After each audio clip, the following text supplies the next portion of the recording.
Okay, good day mga ka-airsoft. Good day mga ka-bigman. Wala tayong ilaw.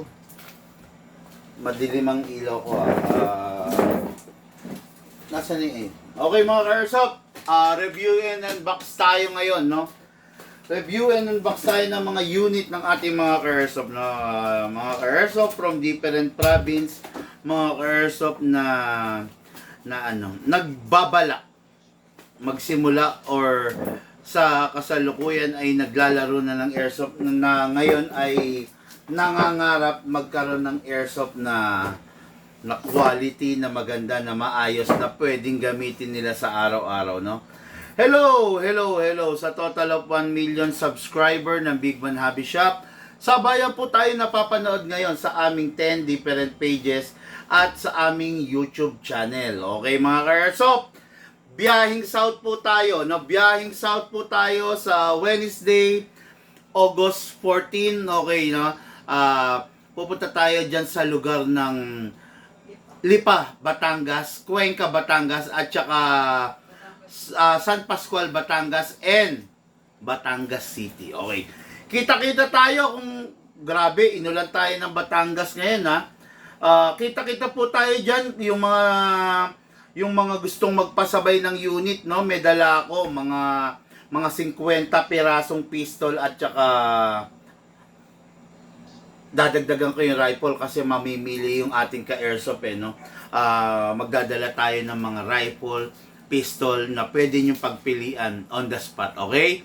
Kaya yung mga gusto magka-airsoft dyan at wala pang ideya kung ano yung gusto mong airsoft, ang gawin mo ganito, magpabook ka. Diyan ka pumili on the spot, no?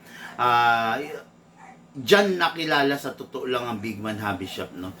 Nakilala tayo sa ganyang klaseng estilo kasi nagkakaroon ng pagkakataon yung mga ka-airsoft natin, no? Para magkaroon ng mga unit. Magkaroon sila ng mga unit na talagang best of the best, no? Yung talagang maaasahan, yung talagang masasabi nating mapapagkatiwalaan. Okay, no? Okay, so shout out, good day and good afternoon, Ramon Durias of Aurora Province. Okay, si Sir Ramon Durias of Aurora Province ay ang kanyang unit ay yung 2011 commemorative, no, by Big Man. Itong unit na to, special to, design to by Big Man, no? Someday magiging ano ba to? Kung tawagan limited. Limited edition tong unit na to, no? Kasi yun nga, hindi pa laging meron ito, di ba?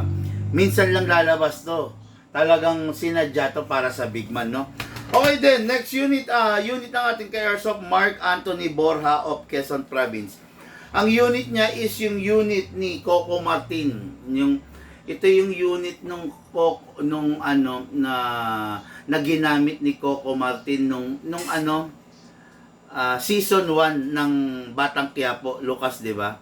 Yung panahon na nakakulong pa si Coco Martin, no? Yung ginawa siyang hitman. Ito yun. Okay? The AW Custom. Okay? Ito yung unit ni Coco Martin. Ngayon, ito yung setup version naman. Ito yung original. Ito yung original. Yan, makikita nyo, di ba? Then, meron tayong tinatawag na setup version. Yung loaded na talaga. Okay? Yan, makikita nyo. Yan, no? Yan. Meron na siyang scope mount. Makikita nyo, ito yan. Okay. Then, meron na rin siyang RMR sight na nakaibabaw sa kanya. Okay? Upgraded na rin ito into fixed outer barrel. Tapos, dito yung, upgraded na rin siya ng hammer protection pad. Okay? Ngayon, papakita ko lang sa inyo, before nating i-proceed to, no? Okay. Lumaglag, ha? Pingin nga ako stand. Ito siya. Ipapakita ko sa inyo, yung fixed outer barrel na available for this unit, no? Okay. Ipapakita ko sa inyo yung original at saka yung upgraded version na. Yung magnet ba? Yung Yung isa nito, nasan? Pakitingin nga. Ito. Nasan? Nandyan? Ah. May keychain yan. Hmm.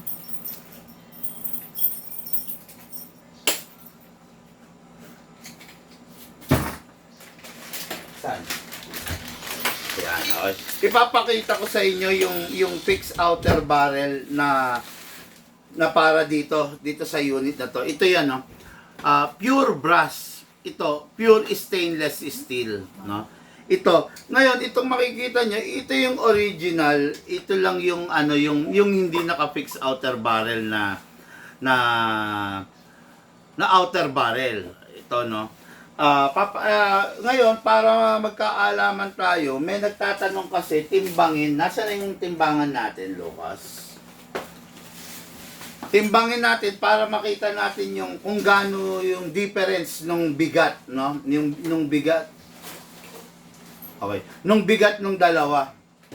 Okay, so ilagay natin to sa any flat surface yung timbangan natin. Okay.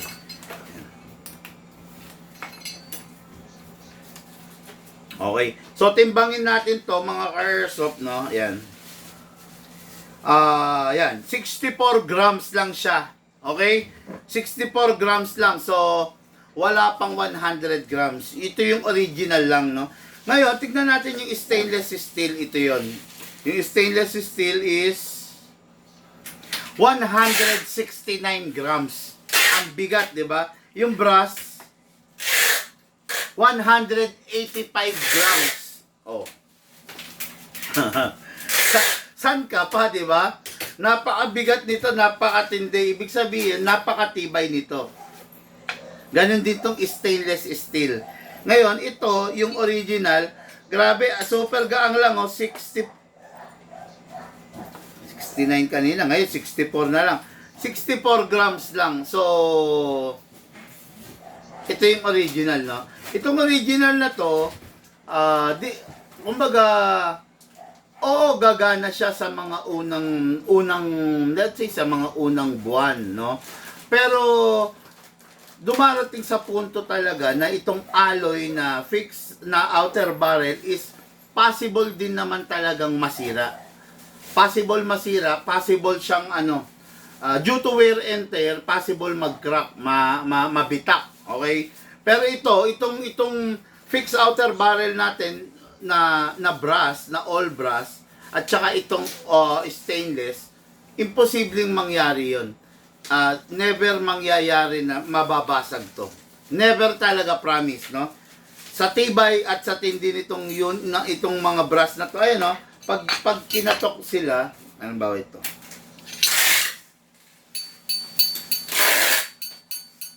Grabe, ang kapal, di ba? Ito. Ang kapal, ang tindi. Ito, tingnan nyo. Wala siya, di ba? Wala. So, ito lang yung original, no? Ito, pinapamigay nga lang natin to eh. Marami tayong ganito. Galing dun sa mga stock, no? Pinapamigay lang natin to. Ito yung upgrade version, ha? Ayan. Napakaganda, napakalupit niya na. Kaya, look, wag na kayo mag-aalinlangan pa mga airsoft. Hindi, mamaya na, baka bigla mag-stop yan eh. Wag na kayo mag-aalinlangan pa regarding upgrade unit kasi talagang ibang-iba talagang upgrade unit. Talagang hindi niya kayang tumapat doon sa mga best of the best na unit. Okay? So, itong unit na to, yung kay Sir Mark Anthony Borja, ito yung upgraded pero hindi pa siya full setup. Okay? Pero ito yung full setup na, ayan yung difference. Makikita nyo naman, okay, di ba? Yan, isa-isahin natin yung full setup. Kung makikita ninyo, ayan, meron na siyang ganito, scope mount kung tawagin yan. Diyan umuupo yung scope, okay? Then may RMR scope na, naka-charging handle na rin mga ka-airsoft po. Pansin nyo to. Naka-charging handle na, so hindi ka nakakasa na hatak dito. Dito ka na lang, kakawitin mo lang to ng finger mo. So ayun, makakasama mo na yung unit, no? Tapos, napakasarap niya, napakaganda. Syempre, ang ganda ng pagkaka-stainless steel coated niya, di ba? Napakaganda, napakalupit.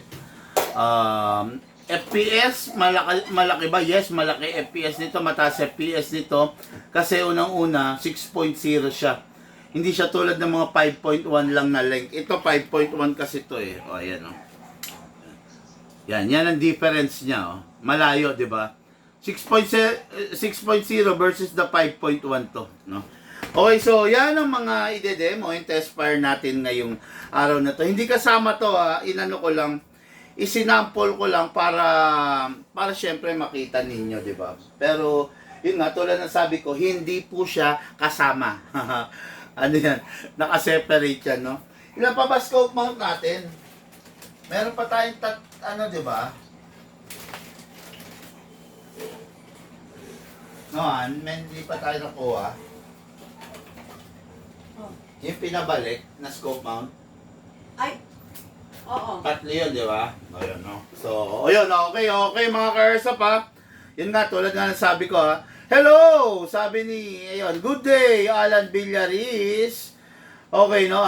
Tapos, Lexus McLaurin. Gandang hapon po, Boss Bigman. Thank you, sir. Magandang hapon, no?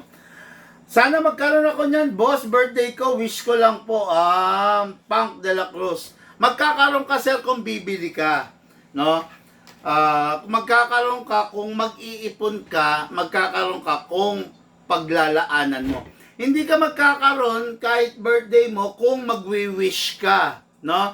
Sabi nga, di ba, nasa Diyos ang awa. Kung kakaawaan ka ng Diyos, posible. Pero nasa tao ang gawa.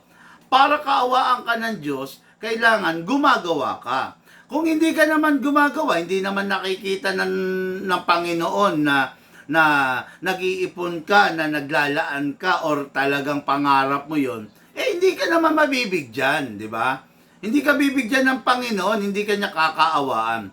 Ngayon, kung ikaw nagtsatsaga ka, malamang sa malamang, higit pa sa hinihiling mo, higit pa sa gusto mo, ang ibibigay sa iyo, ang ipagkakaloob sa iyo ng Panginoon. Maniwala ka sa sasabihin ko, kung hindi ukol, hindi magiging kaloob sa iyo ng Panginoon, no? Kung hindi para sa iyo isang bagay, kahit anong gawin mo, hindi mapupunta sa iyo. Di ba? Halimbawa, gusto mo mag-asawa, hindi para sa iyo si Bea Alonso.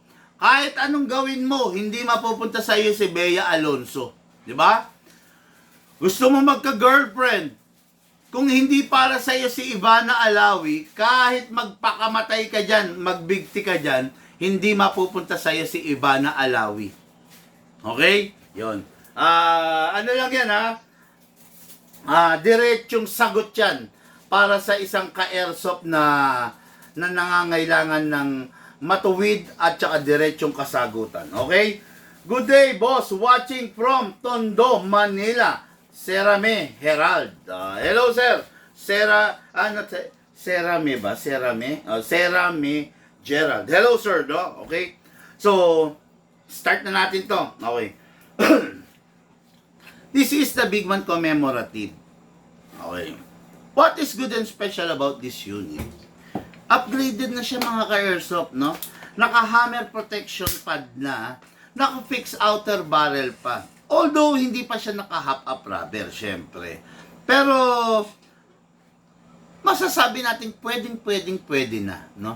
Masasabi natin hindi ka na mabibitin, hindi ka na niya paasahin. Same as the 2011, pag i-dismantle mo, ganun din. Ayan, no? Ayan, okay? Napakadali nang i-dismantle nito kumpara mo rin sa iba. Check nga natin,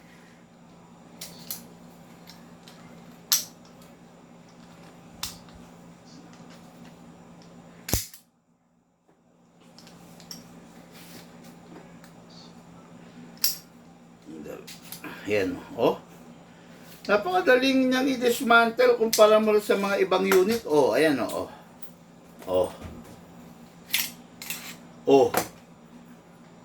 grabe, kita mo naka-fix outer na golden barrel pa, no?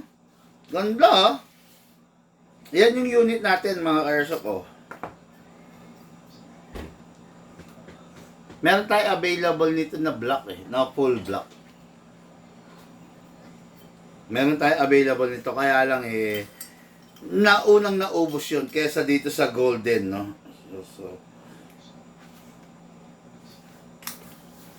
Ganun din. Pagbalik din, napakadaling ibalik. Napaka simple, oh. Pasok mo lang.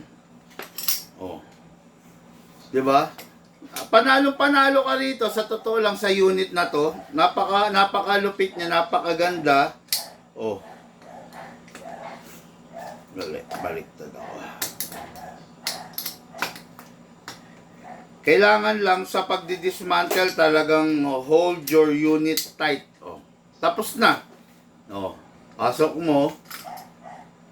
Pero hindi ko sinasuggest to na gawin ninyo ng mga, especially mga newbie ka airsoft natin, no, kasi baka malamang sa malamang hindi nyo maibalik ng tama, magkakaproblema pa kayo, no? Okay, meron lang tayong konting katanungan dito na kailangan natin sagutin. Ano raw ba yung nagagawa ng fixed outer barrel? Ano raw ba ang nagagawa ng fine tuning at ano raw ba ang nagagawa ng trigger job na ino-offer natin sa mga ka-airsoft? Okay.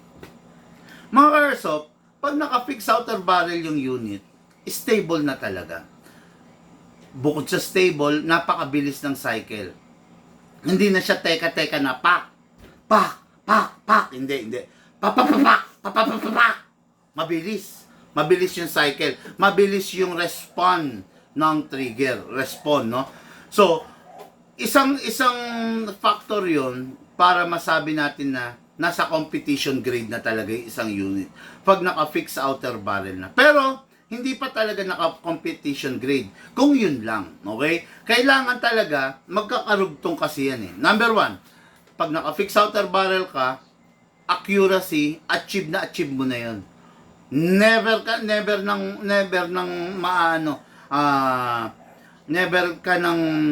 problema regarding lumiliko ba yung bala pa kanan, lumiliko ba pa kaliwa or pataas, hindi na, no? Syempre, maliban na lang kung naglalaro ka doon sa lugar na mahangin. Pero kung neutral naman ang hangin, tapos lumiliko ng kanan, lumiliko ng kaliwa, dahil yon sa hindi naka-fix sa outer barrel yung unit mo. Kumbaga, kahit anong galing mo, pag yung unit mo hindi naka-fix outer barrel, magmimintis ka. Maaring tumatama ka sa una, sa pangalawa, pero hindi palagi. Nagmimintis ka, no? Kahit asintado ka naman, pero lumilihis pa rin talaga yung bala. Okay? Pangalawa, trigger job. Sa trigger job, maraming ginagawa, no? From the word itself, trigger job. Pinapalighten natin yung trigger. Ina-adjust natin para dun sa mabilis at maayos na respond, no? At then, at the same time, kasama sa isinesetting natin yung beaver tail, no? Yung sear, yung hammer, lahat yan naka-include na ron. Kumbaga, in short, dun sa internals, lahat pasok na yan. Okay? Then last, the fine tuning. Sa fine tuning, tinotono. Gusto natin ma-achieve yung pinakamalakas na posible para dun sa barrel without, at the same time, pinapatipid natin siya sa gas, no? Mas maganda kasi kung matipid siya sa gas pero hindi maaapektuhan yung FPS niya. Pag ganun na-achieve mo, talaga mag-e-enjoy ka sa unit mo. Mostly, 99% of the unit that na ina-out natin is i-upgrade na into fixed outer barrel, na i-trigger job na i-fine tuning na. Okay? Sabi ko nga sa inyo di ba? Unang naglalabas yung mga iba, yung mga nagbebenta lalo na sa online. Unang naglalabas yan. Kami hindi, late kami palagi ng 2 weeks. Minsan inaabot pa nga ng 3 weeks. Kasi pagdating ng stock, hindi muna ibebenta agad yan. No? Iti-trigger job muna yan. Ipa-fine tuning at i-upgrade ng fixed outer barrel. Lahat yan nagdadaan sa ganon. Okay? Kasi nga, para maging quality yung binebenta natin. Hindi para maging, sablay pa, di ba? Kasi, sumasablay talaga, no? Lucas, punta ka muna ron sa kabila. Kuha ka ng box ng, ay hindi. Tignan mo kung nandiyan si Jason. Pakuha ka ng box nung ICS. Kasi parang sira yung box nito. No? Pero, sige. No? Para lang para mapalitan yung box. Naalala ko lang. Okay, no? Tapos, ito, katulad dito, itong mga nasa harapan natin, mga naka-trigger job na to, fine-tuning and fix outer barrel. Okay? So, let's begin na mga airsoft, no? Hindi na tayo magpapatumpik-tumpik pa, okay? Ito, shoutout, Boss Bigman from San Antonio, Nueva Ecija. Patrick Chico. Okay. Hello, sir. No, shoutout po sa'yo, Patrick Chico. Good morning, Bigman, mabuhay. Eduardo Ani Coche.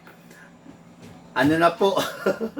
Hapon na po rito sa Pinas, no? Baka wala sa Pinas to si sir, kaya binati niya tayo ng morning, no? Maulang hapon, big man, sabi ni Pomi Esconyo, no? Okay, no? So, ayan, tulad niyan, di ba? Big man commemorative. What is good and special about this? I-discuss ko na. Tignan niyo yung niyo, optic niyo, parang optic ng CZ Shadow 2. Pula, di ba? Napakasarap, napakaganda, napakadaling isipat pag ganyan kasi. Tapos, full metal mula ulo hanggang paa. Tapos, full, TM, Tokyo Marui compatible. Lahat ng parts na kakailanganin nyo rito on the future is Tokyo Marui. Okay? Halimbawa lang, meron naging problema after ilang years. Tokyo Marui compatible to, Gail. Ano gagawin mo? Sige. Dito ka nga muna, baka biglang lumabas yung Tokyo Marui compatible, okay? So, wala ka nang mahihiling pa rito, no? Yan, okay. Sige. Ayan, lagay mo lang dyan na. Papalitan natin yung box nun, walak kasi. Okay, so, don't ka na. Okay, so, let's begin ngayon. Mag-test fire na tayo nito. Number 1, syempre, no? Bakit tayo kailangan mag-silicone oil? Kasi yung silicone oil, yun yung katulong mo sa unit mo para yung unit mo tumagal, no? Yun yung vitamins ng unit na kailangan nating ibigay para yung unit mo huwag magkakaroon ng leak, huwag mapupudpud agad, 'di ba? Marami kasing bagay na nakakailanganin natin sa unit natin para mas maging maganda ang iyong paglalaro. Okay? Ngayon, press the valve. Palagi yan, no? Huwag kang basta magi-spray. Kailangan press the valve. Pindutin mo yung valve para open, saka mo sprayan. Sa pangyayaring yan, yung oil papasok sa loob ng magazine, hindi yung magtatambay lang yan. Okay? After that, dito sa ilalim din, sa inlet valve. Sa inlet valve, wala ka nang kailangang pindutin. No? Wala kang kailangang pindutin.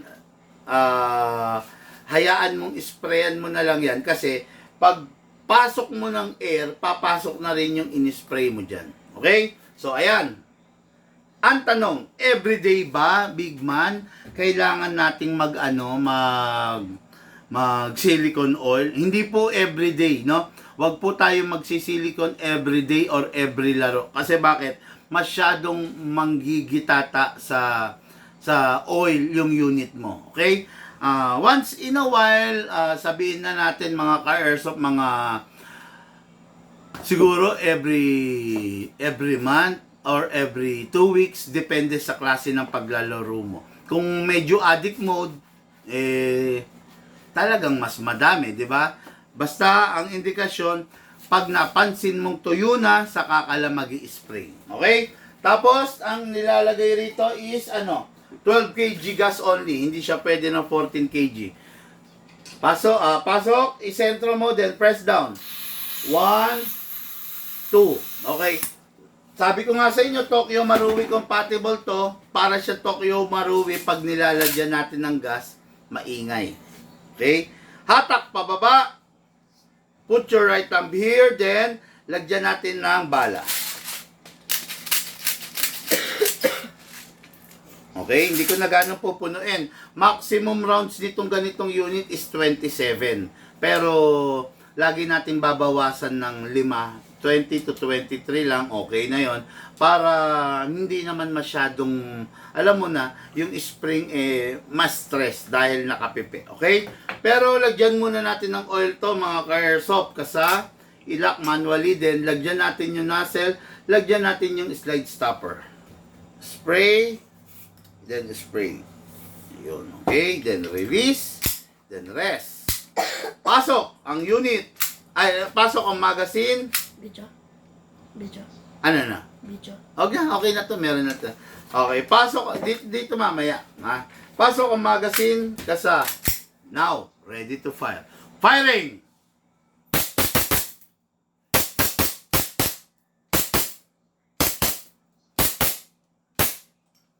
Open bolt kasi wala ng bala. Next thing to do, release the magazine.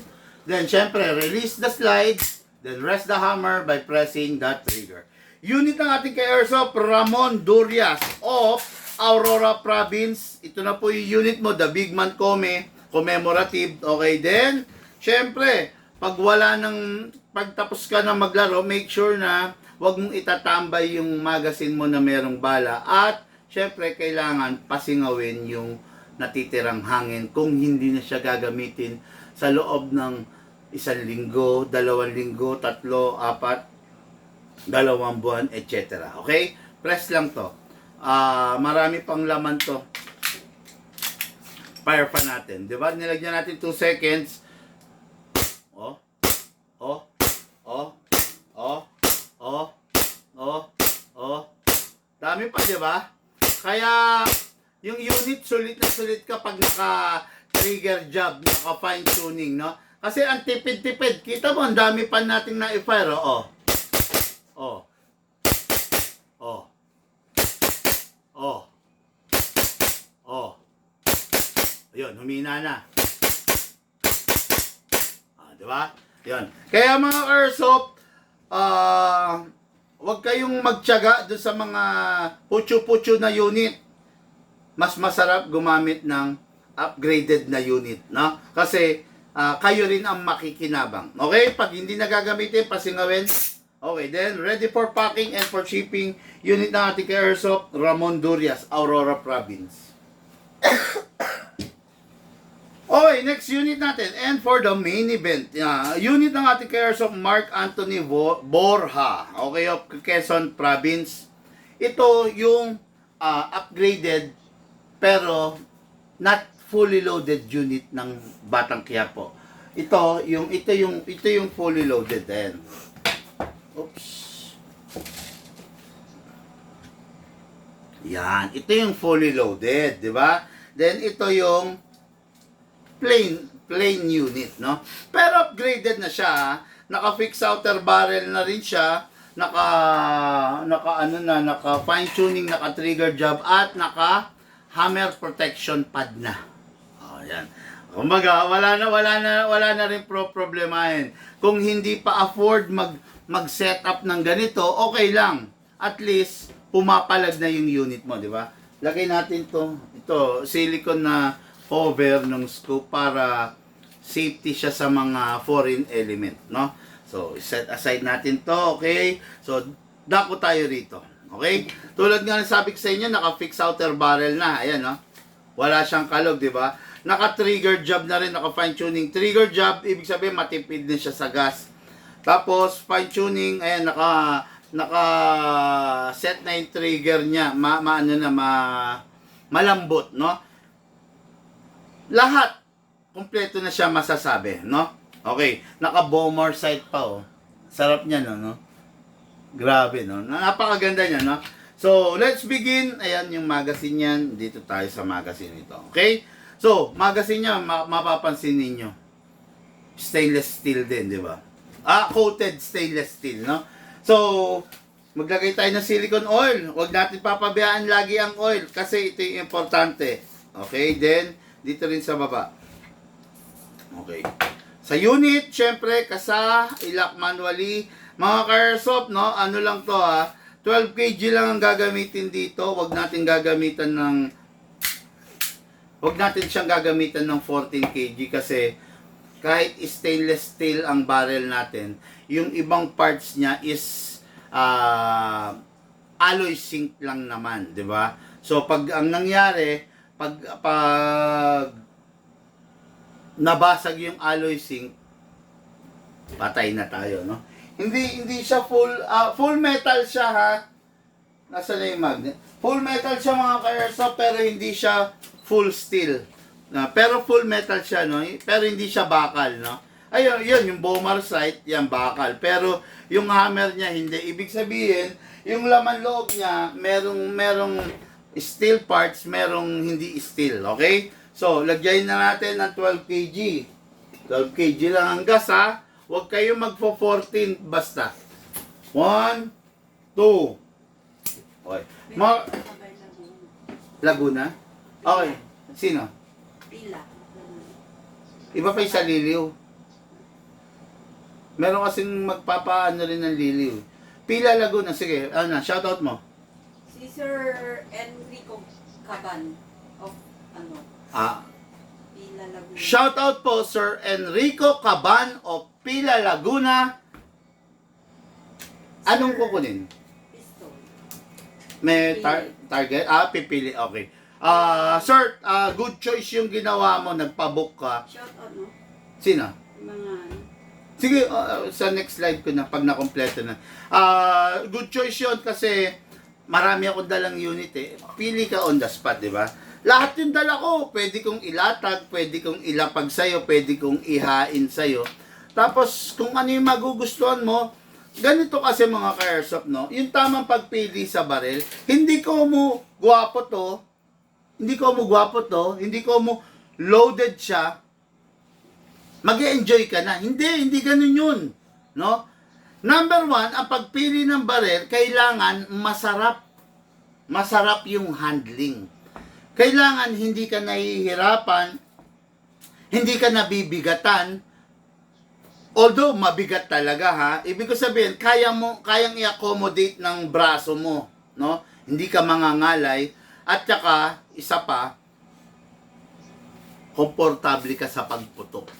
Yun ang tamang pagpili ng baril. Hindi ko mo, nakita mo, halimbawa ito, nakita mo, ginagamit ni Big Man, ganito. Tapos gagamit ka nito kasi ginagamit ko. Sa tingin mo ba 100% mag-e-enjoy ka? Hindi ganun yun. Maaring hindi ka mag-enjoy. Diba? Maaring hindi ka mag-enjoy dun sa unit na gusto ko. Maaari ring mag-enjoy ka naman. Pero, ang isa lang ang ano niyan, kakapuntahan niyan. Kailangan, pagpipili ka ng unit mo, yung masarap sa pakiramdam mo. Yung enjoy ka. Tandaan mo yan.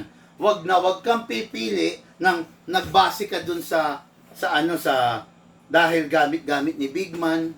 Ganon. Mas masarap pa rin yung eksakto sa kamay mo. Okay? So, ayan nga, tama yun. No? So, meron na tayong gas. Meron na, lagyan na natin ng bala. Hatakin to pababa. Put then, lagay tayo.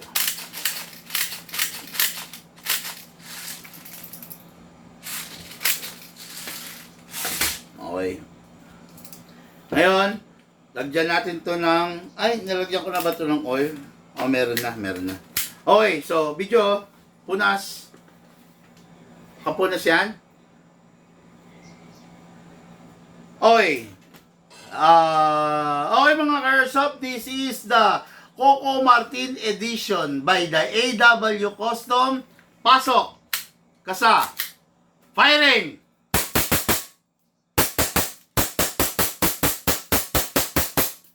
Open bolt. Wala nang bala. Next thing to do, release magazine, release the slide, rest the hammer by pressing the trigger. Okay, no? So, napakasarap nito. Pag ito yung gamit ko, talagang ma-action. Ma-action ang bawat putok, no? Okay, so, nakakatuwa naman, no? Nakakatuwa, nakaka-enjoy siya, napakaganda niyang pumutok, okay? Shoutout, Boss Big Man from Maulang Hapon, Pony Isko niya, sabi niya na, ano, Sir, kung naka-trigger job po yung pistol, ilang pounds po ang trigger pull niya? What do you mean ilang pounds? Siguro, hindi ko alam.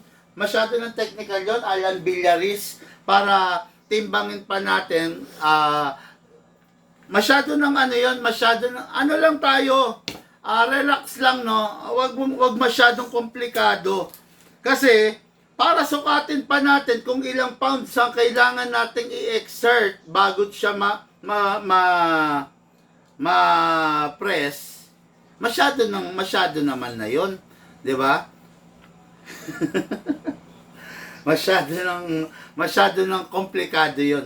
Hindi na tayo darating sa puntong ganun. Baka masyado na tayong pagtawanan ng ibang mga natatapakan natin, no?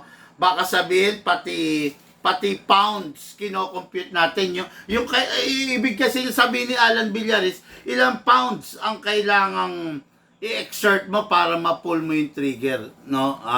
Base sa pagkaintindi ko, no? Masyado na yon, no? Masyado ng komplikado yung ganun, masyado ng ano na, parang hindi naman tayo mga scientist masyado eh. Kaya hindi natin kailangan ng formula ng computation for that.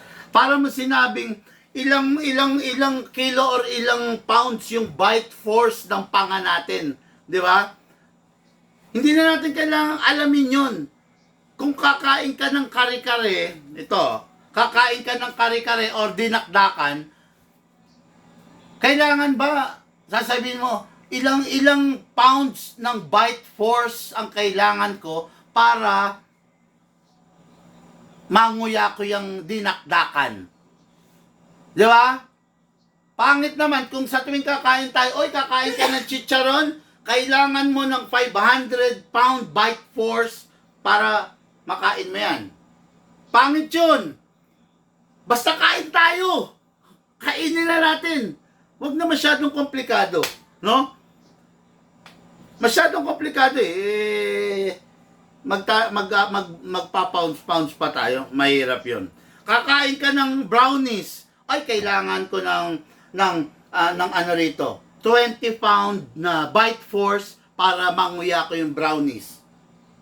'Di ba? Medyo medyo ang pangit na dating nun. Masyado na tayong nun. Oo, masyado na tayong magiging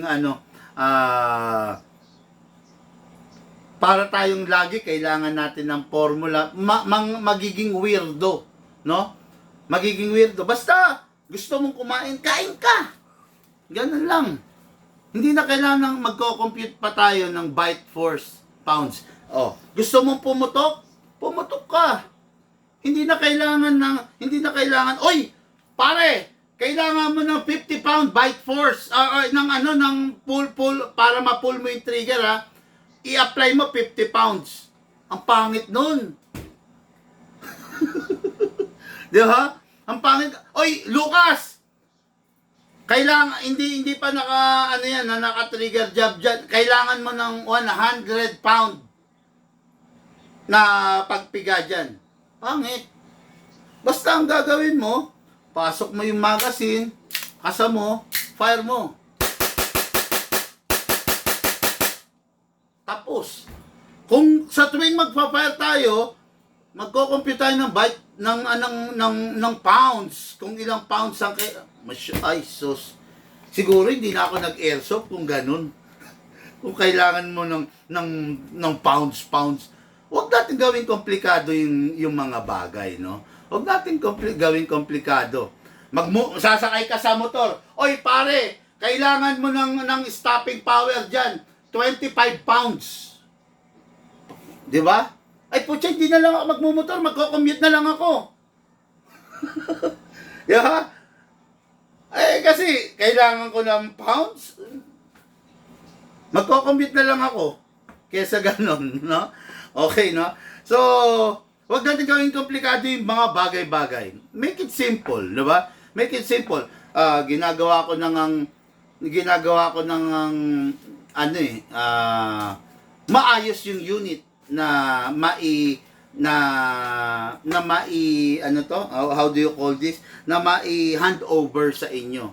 Tapos kung gagawin ko pang masyado kong gagawing komplikado sa bawat client, every vlog ko sasabihin ko, you need to have a 50-pound pulling capacity of the trigger para ma-fire mo yan.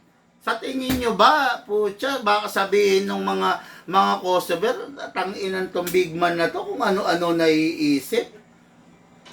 Bakit kailangan ko pa ng 50-pound na trigger pulling power? Di ba? Pangit na yon. Hindi natin gagawin masyadong komplikado. Pinapadali nga natin yung mga bagay, you know. Here in my vlog, we need to have a dummy yes, no? Dummy yes. Ibig sabihin yung pinaka naiintindihan na explanation para maunawaan ninyo yung isang bagay. Okay? Yun ha. Kasi kung gagawin nating pound, magko-compute tayo ng pound. Okay, pag mag-spray ka ng silicone, you need to have a 3 micro square inch of silicone. Ha? Sasabihin ng client, 3 micro square inch? Ano yun? Paano yun? Paano natin gagawin simple? Sprayan mo. Point of a second.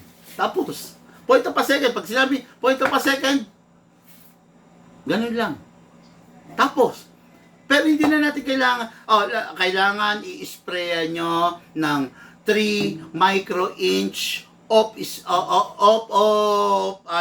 silicone oil yung nozzle.